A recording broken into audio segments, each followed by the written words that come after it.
2025 সালে মুস্তাফিজুর রহমান শুধু টি-20 ক্রিকেটের জাতীয় দলের জার্সিতে উঠছেন তা কিন্তু নয়। এই বছরটা স্বীকৃত টি-20 ক্রিকেটে তার চেয়ে ভালো পারফর্ম করেনি আর কেউ। বিশ্বের সব বাঘা বোলারদের পেছনে ফেলেছেন তিনি। এমনকি জসপ্রীত বুমরা, শাহিন শাহ আফ্রিদি, মিচেল স্টার্ক সহ যেসব স্টার বোলাররা রয়েছেন 2025 সালে সবাই ইকোনমিতে তার পেছনে পড়েছেন। রেকর্ড গড়া ফিসকে নিয়েই বাকিটা শুনবো প্রতিবেদনে। কাটার মাস্টার মুস্তাফিজুর রহমান বাংলাদেশ ক্রিকেটের এক অনন্য নাম, যার বোলিং শুধু প্রতিপক্ষের ব্যাটসম্যানদের নয়, রীতিমতো ক্রিকেট বিশ্লেষকদের করে তোলে বিস্মিত।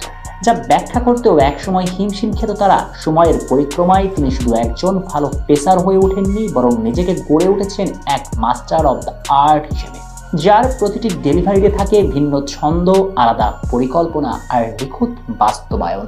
নিজেকে এমন জায়গায় নিয়ে গিয়েছেন যে তার আসল প্রতিদ্বন্দ্বী আর কেউ নন, তিনি নিজেই। এমন একটা জায়গায় পৌঁছিয়েছেন তিনি যেখানে তার প্রতিটি ম্যাচ আর এক একটা চ্যালেঞ্জ যেন নিজের আগের পারফরমেন্সকে ছাড়িয়ে যাওয়ার।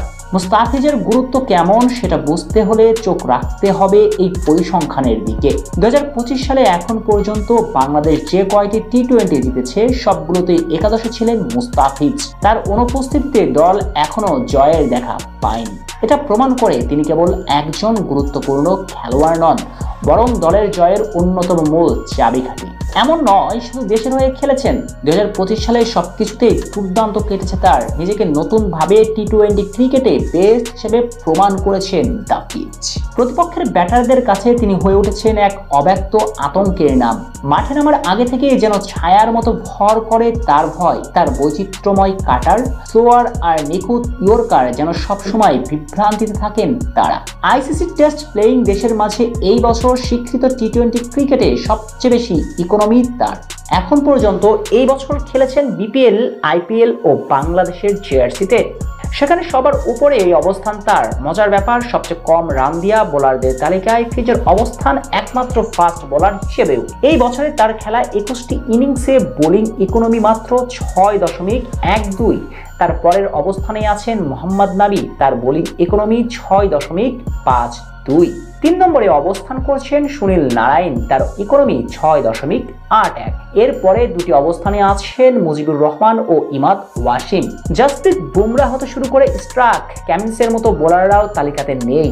বোঝাই যাচ্ছে এই বছরটা ফাস্ট বোলারদের জন্য নয়, অথচ সেখানে একাই রাজত্ব ফিজের, তাও কিনা আবার সবার উপরে নিজের অবস্থান ধরে রেখে।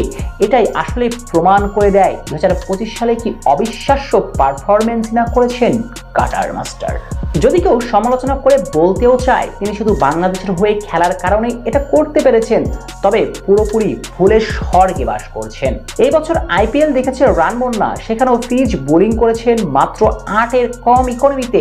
এটাই বলে দেয় তার পারফরমেন্স শুধু দেশের হয়ে ছোট দলের সাথেই ছিল না, তিনি বড় দলগুলোর বিপক্ষেও নিজেকে প্রমাণ করেছেন।